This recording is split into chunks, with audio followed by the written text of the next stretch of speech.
Hello students, कैसे हैं आप। चलो आज नया सब्जेक्ट स्टार्ट कर रहे हैं, एक्सकवेशन सेफ्टी।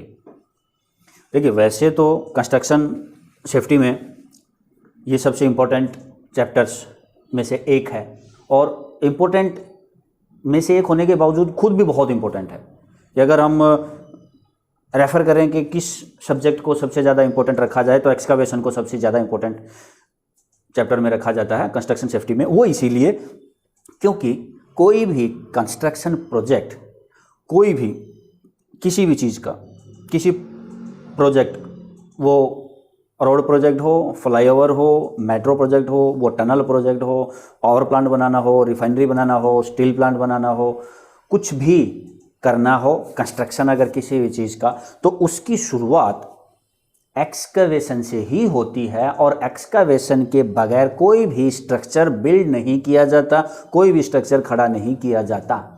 हर एक स्ट्रक्चर का फाउंडेशन बनाने के लिए खुदाई करनी पड़ती है, उसी को हम एक्सकवेशन बोलते हैं। So excavation is the most important chapter, most important subject in construction safety एवं इंडस्ट्रियल सेफ्टी। सबसे पहले कंस्ट्रक्शन सेफ्टी का छोटा सा इंट्रो ले लेते हैं, introduction. Excavation precautions are the first undertaken and a major job if it is in a construction site। Excavation operations को जो है सबसे पहले और सबसे मुख्य काम माना जाता है अगर ये कंस्ट्रक्शन साइट पे हो तो सबसे ज़्यादा। The accident are fatal if the excavation is not carried out with all proactive measures.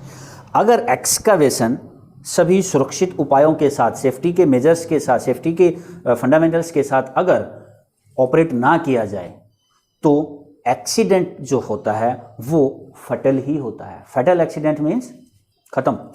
So excavation are defined to include trench also. Trench और एक्सकवेशन दोनों एक्सकवेशन ही होते हैं, वह दोनों में स्ट्रक्चरल डिफरेंस होता है, दोनों में स्ट्रक्चरल थोड़ा सा फर्क होता है बस। So in this unit, the different method of excavation, the hazard associated with an excavation work, the personnel involved in confined space entry and their duty are explained. Without learning the excavation, it is difficult to understand the safety measures to be implemented in the site। ये unit, ये जो आज का हम लोग lesson जो start कर रहे हैं, इसमें हम लोग जानेंगे कि एक्सकवेशन क्या है, ट्रेंच क्या है, उसके मेथड क्या हैं और हैजार्ड्स क्या क्या होते हैं, उनके प्रिकॉशंस क्या क्या होते हैं, क्या क्या मैकेनिज्म यूज़ किया जाता है, वो सारी चीज़ें हम जानेंगे। सो ऑब्जेक्टिव भी एक बार एक नज़र में देख लेते हैं कि आप क्या क्या सीख जाएंगे ये चैप्टर के ख़त्म होने तक। ये जो टॉपिक अभी आज हमने स्टार्ट किया एक्सकवेशन का, इसके ख़त्म होने तक आप क्या क्या सीख जाएंगे। After completion of this topic, the students you are able to understand the excavation and trench, you will able to understand the hazards associated with an excavation work. Also you will able to describe the health and safety precautions to be taken in the excavation work and also describe the soil mechanics, and you able to understand the different method of excavation। ये सारी चीज़ें आपको समझ में आने वाली हैं ये चैप्टर के ख़त्म होने तक। जनरल रिक्वायरमेंट्स की बात करते हैं कि एक्सकवेशन सेफ्टी में, एक्सकवेशन वर्क में जनरली रिक्वायरमेंट्स क्या क्या होती हैं। So the first requirement is identification of soil and utilities before starting the excavation. खुदाई शुरू करने से पहले हमें वहाँ की मिट्टी कैसी है ये जानना जरूरी है, और अंडरग्राउंड यूटिलिटीज़ यानी कि जहाँ खुदाई करने वाले हैं उसके नीचे क्या क्या यूटिलिटीज़ हैं, कोई पाइपलाइन, कोई इलेक्ट्रिकल लाइन, कोई गैस लाइन या कुछ क्या नीचे से गया हुआ तो नहीं है, नीचे से गुजरा नहीं है यहाँ पे, ये सब एक्सकवेशन शुरू करने से पहले देखना होता है। Second is decision chart. Decision chart होना चाहिए कि हाँ अभी यहाँ पर स्टार्ट करना है, परमिशन सब जगह से मिल चुकी है। तीसरा रिक्वायरमेंट होता है soil classification. Soil classification is most important activity during excavation work. मिट्टी, सॉइल, वहाँ की ज़मीन कैसी है, जब तक ये पता नहीं लगता है तब तक खुदाई करना गलत होगा, क्योंकि कई तरह की मिट्टी होती है और सॉइल के टाइप के अकॉर्डिंग ही वहाँ पे खुदाई का जो मेथड होता है वो फॉलो किया जाता है। The next point is daily inspection. अब जब तक एक्सकवेशन चल रहा होता है तब तक हमें डेली इंस्पेक्शन की जरूरत पड़ती है। And the special safety and health consideration.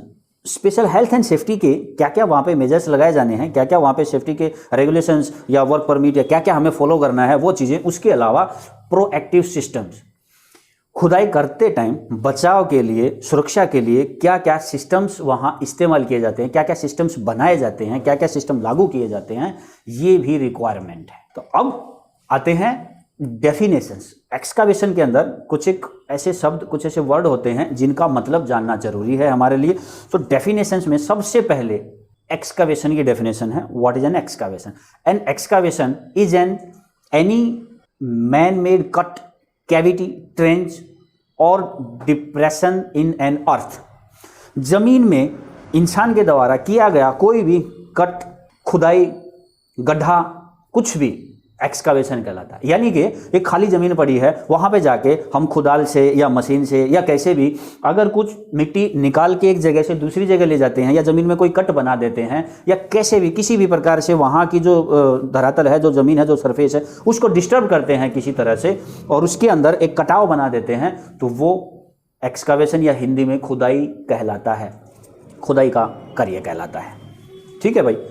और प्रोएक्टिव सिस्टम्स क्या होते हैं? Proactive system and the method of excavation will be decided with respect to the situation and class of soil.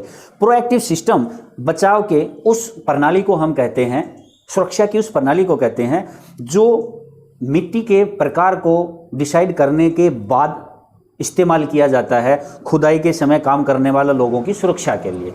इसके बाद आता है कॉम्पिटेंट पर्सन। कौन होता है? Who is the competent person?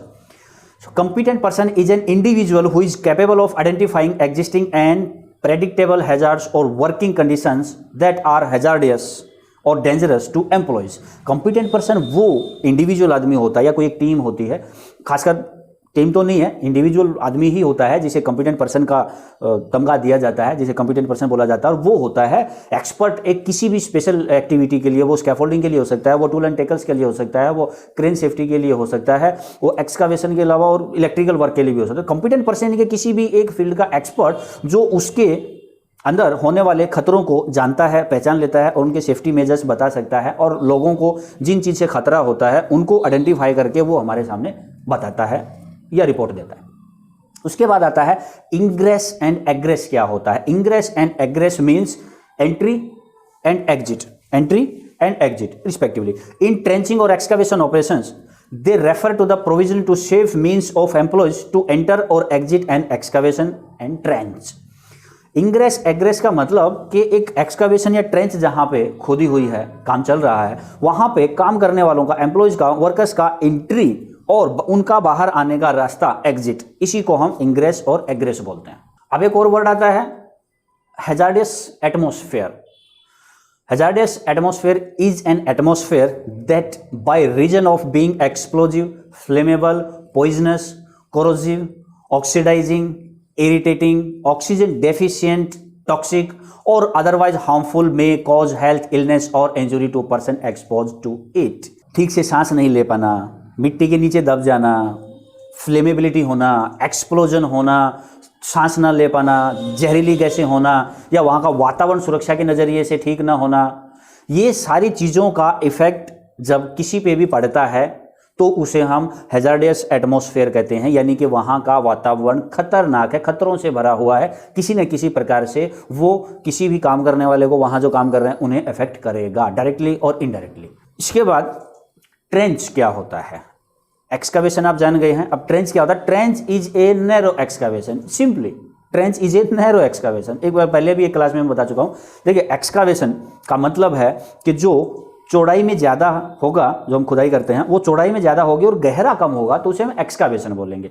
वहीं खुदाई हो रही है, उसकी चौड़ाई तो बहुत कम है लेकिन गहराई काफ़ी नीचे तक है, उसे हम ट्रेंच बोलेंगे। दोनों में इतना ही डिफरेंस होता है। In general the depth of A trench is greater than it's width.